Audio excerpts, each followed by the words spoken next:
Ito po tayo ngayon sa Outlet Lima at ito po ang bago nating tambayan. Tingnan po ninyo.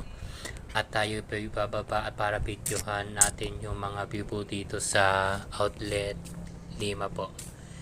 At halos nag-ready na po sila para sa this coming na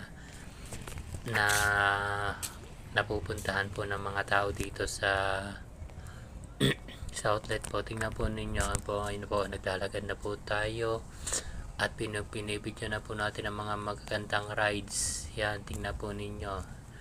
Ayan, palapit na po tayo ng palapit. Yan, ito po ay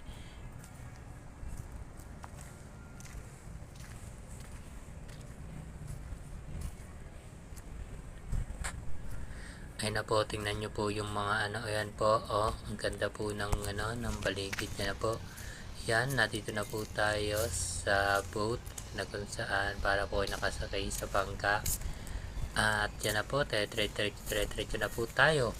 At ayun na po, at malapit-lapit na yun po tayo at makikita po natin ang iba-ibang rides na pwede pang bata po. Ayun na po. Ayun na po, makikita na po natin. Ito po, yun. Magandang view rin po yan.